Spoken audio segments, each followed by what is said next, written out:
Hey, what's going on, everybody? David here. Thank you so much for taking the time to check out my channel and watch this video.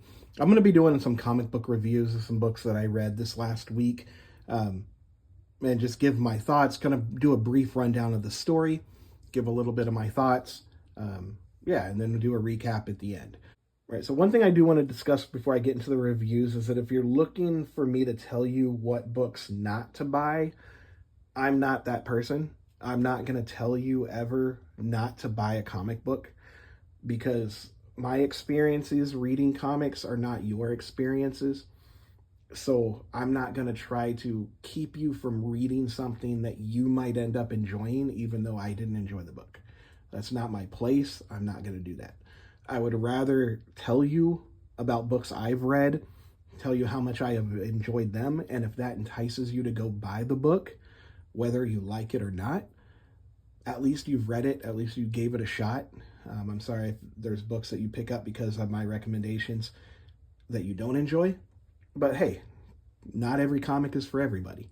So if you take anything from these reviews that you find something new to read that you enjoy, cool. I love that. That's great. Let me know. I'd love that feedback. So let's go ahead and get into it. So, started off this week's bundle with Captain America #1. This is the new run from Chip Zdarsky. Zdarsky's coming back from DC, now back at Marvel. And a brand new Captain America run takes place a couple of weeks after Captain America has unthawed from the ice. And it's around 9/11. So that's the time frame that this takes place.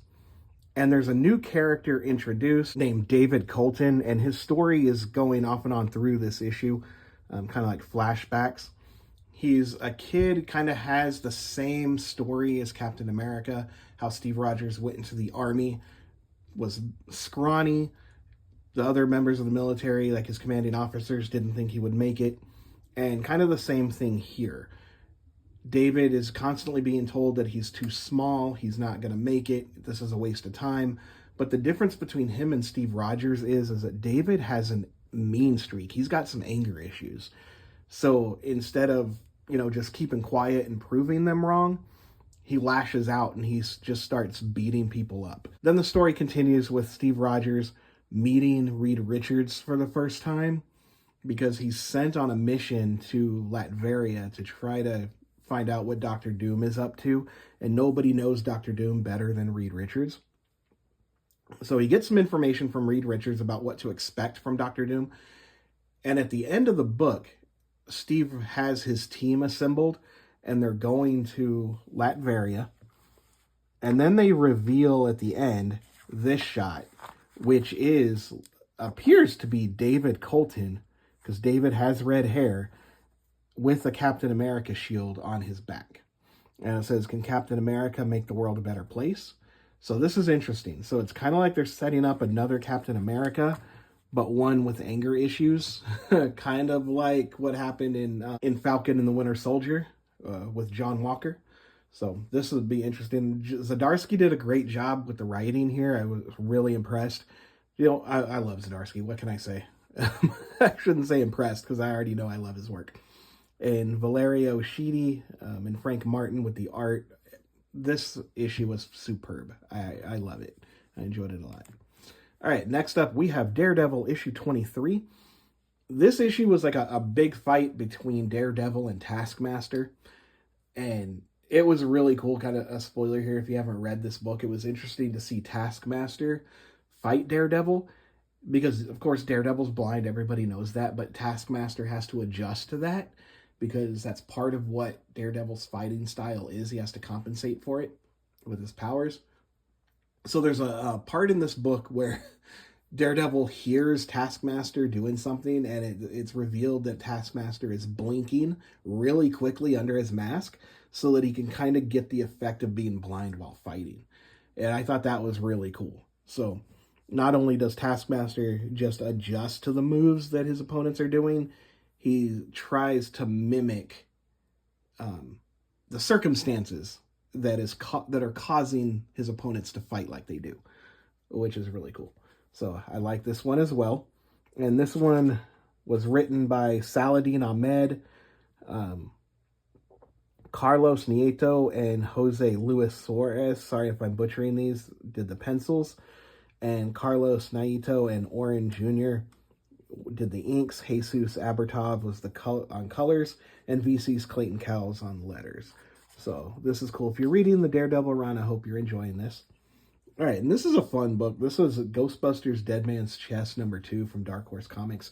This is about the Spangler family that you saw in the latest Ghostbusters movie, Ghostbusters Afterlife and Ghostbusters Frozen Empire. I love this cover here. It's just so good. Kind of like an homage to the Ghostbuster symbol. I enjoy it a lot. Trevor is out with Lucky trying to celebrate their friend-iversary. So they go visit the Statue of Liberty. And of course, a ghost has to attack. So a ghost attacks the Statue of Liberty. And that's pretty much what happens in this book. And I really enjoyed it. I love these Ghostbusters books. I'm glad they're following up with the Spangler family. And David Bower, Aviv Orr, Chris Peter, and Comic Craft are the ones on this book. Comic Craft's Jimmy Betancourt. Why didn't they just put that on the cover instead of just putting Comic Crafts here? Not sure. But David M. Bower, Aviv Orr, Chris Peter, and Comic Craft's Jimmy Betancourt did this book, and I like it. I enjoy it. Dark Horse is cool for doing this. All right. This might be my favorite book of this bunch, but oh man, there's so many good books in this stack. But this book might be my favorite book here. This is Godzilla vs. Thor #1.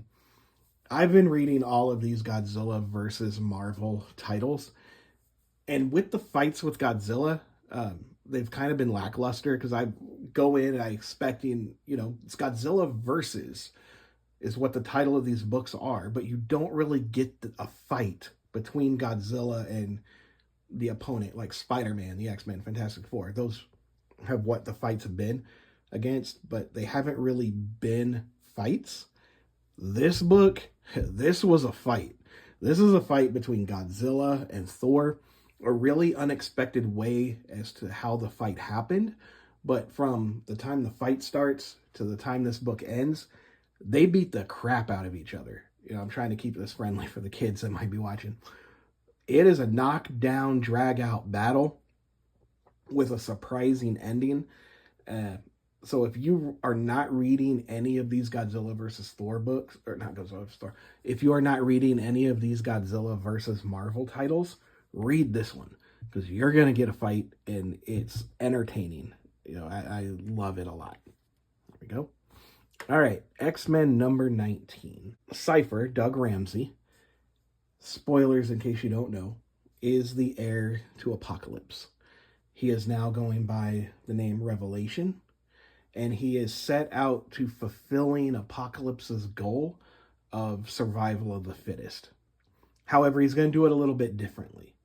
He wants to take it on a more kinder approach, but his powers have, of course, amplified significantly.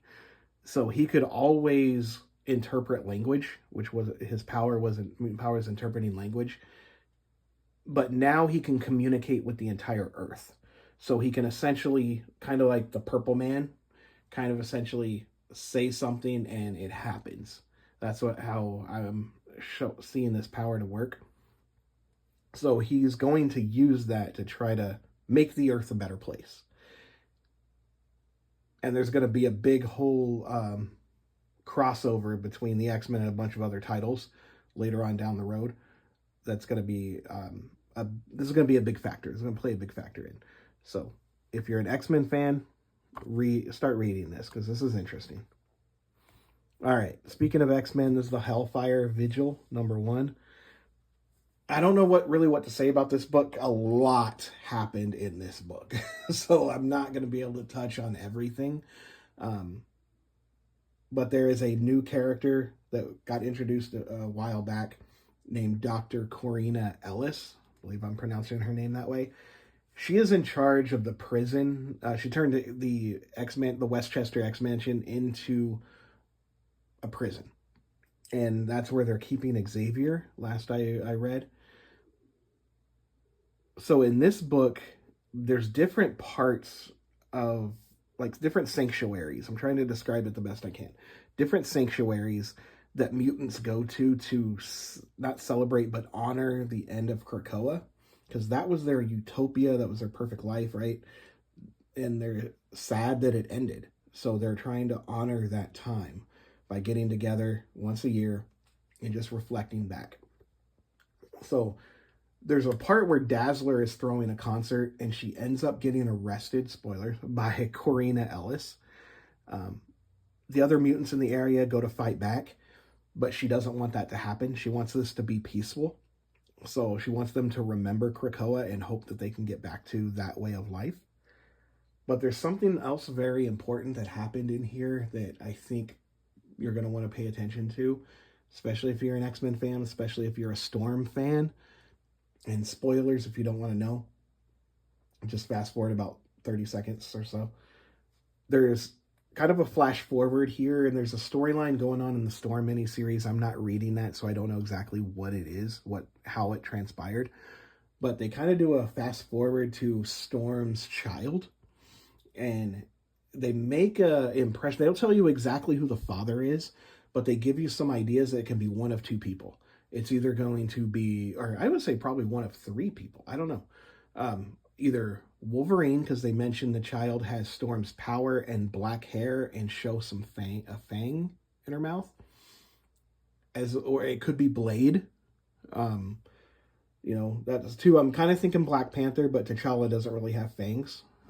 So it's either going to be Blade or it's going to be Wolverine. So that'll be interesting. So this right here is probably going to be a key first appearance issue. So if you have that FOMO, you might want to pick this up. So anyway, these are my books that I have read. I really enjoyed reading these. I love what they're doing with the X-Men right now. This stuff with Doug Ramsey, Revelation, is fascinating. Godzilla vs. Thor. I love it. Out of all these books, I recommend picking this one up because this was fun. If you're a Ghostbusters fan and you like Ghostbusters Afterlife and Frozen Empire, you might enjoy this book, continuation of the Spengler family. Really cool battle between Taskmaster and Daredevil. Worth a shot. And Captain America #1, a really great start if you're new to Captain America, haven't read a Captain America book. This is a good jumping on point because, like I said in the review, a couple of weeks after he's unthawed from the ice, a new start, a new chapter of Captain America. All right, let me know in the comments below if you've read any of these. Let me know your thoughts. Which ones were your favorites? What covers are your favorites? Let me know. And do you want me to do more reviews like this? And what would you like to hear in reviews? What would you like to see? Let me know, because I'm going to try to improve these reviews. I know I didn't go into a lot here, just kind of a brief rundown of the story. But that's the way I like to do it. So if there's any feedback, any suggestions you have that you would like to see in reviews, let me know. All right, well, thank you so much for watching. I appreciate it. Have a great day, and I'll see you next time.